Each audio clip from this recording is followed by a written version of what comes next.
दोस्तों, आज के जीवन में हम कंप्यूटर के बिना तो मानव जीवन की कल्पना भी नहीं कर सकते, क्योंकि हर काम कंप्यूटर से होता है। ऑनलाइन होता है, ऑनलाइन वर्क फ्रॉम होम का ज़माना है। तो इस वीडियो में हम आपसे बातचीत करेंगे कंप्यूटर के बारे में। कंप्यूटर का आपसे परिचय करवाएंगे, उसकी जो कार्य पद्धति है वो कैसे काम करता है, किन किन पार्ट्स की ज़रूरत होती है और इसकी विशेषताएँ क्या हैं। तो चलिए अपने वीडियो को शुरू करते हैं। तो हमारा जो आज की वीडियो का टॉपिक है वो है कंप्यूटर का परिचय, यानी इंट्रोडक्शन टू कंप्यूटर।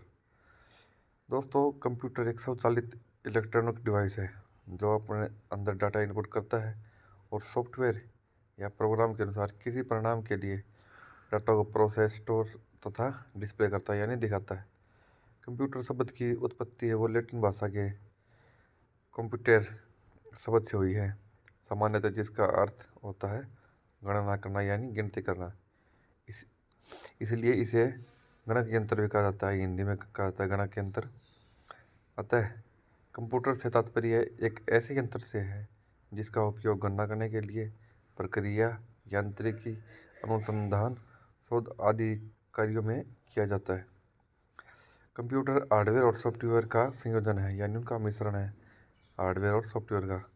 जो डाटा को सूचना में परिवर्तित करता है, यानी जो हम उसके अंदर पूछते हैं और उसको वो हमें वापस जो हमने पूछा है उसका जवाब देता है, उसको सूचना पे परिवर्तित करता है। अब बात करते हैं इसकी कार्यपद्धति। नंबर 1 होती है इनपुट। कंप्यूटर में डाटा या सूचना को भेजना इनपुट कहलाता है। यह सेंट्रल प्रोसेसिंग यूनिट यानी सीपीयू के लिए डाटा को निर्देश भेजता है। ओके, ये होता है इनपुट वाला। उसके बाद होती है processing. Processing central processing unit यानी सीपीयू कंप्यूटर के निर्देशों को एग्जीक्यूट करती है। यह कंप्यूटर के द्वारा कैलकुलेशन, तुलनात्मक कार्य व निर्णय कार्यों में सहायता करती है। आया समझ में। उसके बाद होता है आउटपुट। यह उपयोगकर्ता को संसाधित यानी प्रोसेस्ड डाटा उपलब्ध कराता है, जो हमने पूछा था उसका जवाब आता है।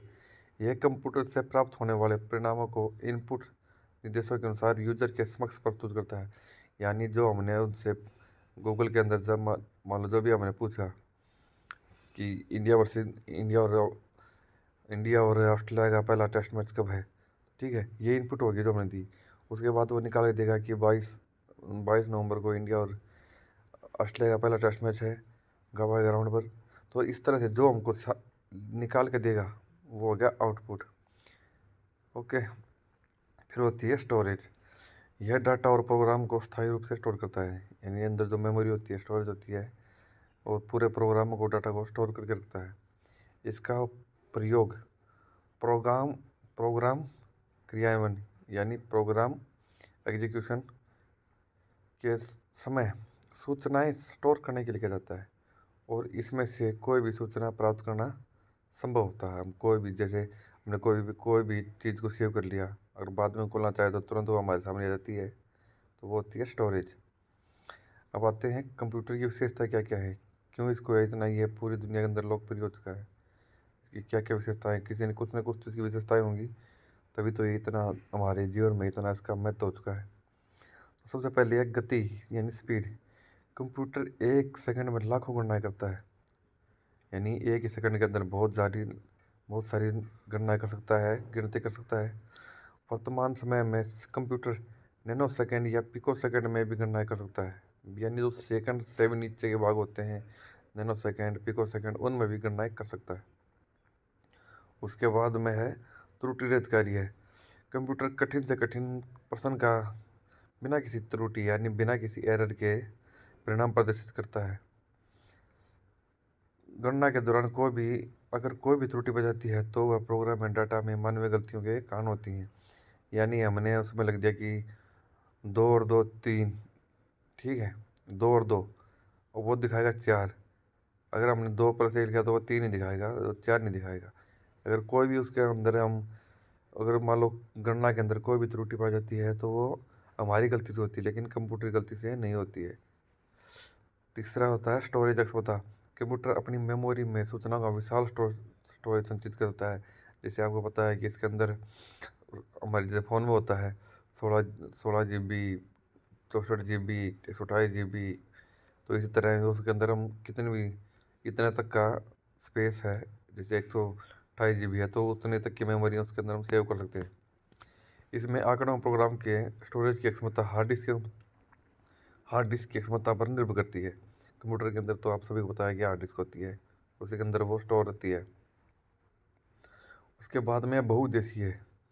कंप्यूटर की सहायता से विभिन्न प्रकार के कार्य संपन्न किए जा सकते हैं। वो तो बिल्कुल सच्ची बात है कि कंप्यूटर की सहायता से हम पता नहीं कितने प्रकार के कार्य संपन्न कर सकते हैं।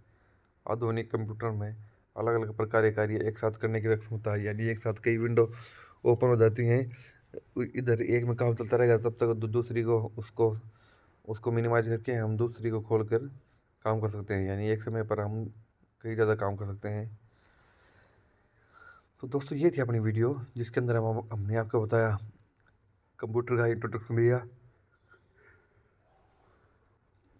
कंप्यूटर की जो कार्य पद्धति है उनके बारे में बताया, और कंप्यूटर की जो विशेषताएं हैं उनके बारे में आप सभी को अवगत कराया, आप सभी के साथ शेयर की। अगर वीडियो अच्छा लगे तो प्लीज़ को लाइक और शेयर जरूर करना।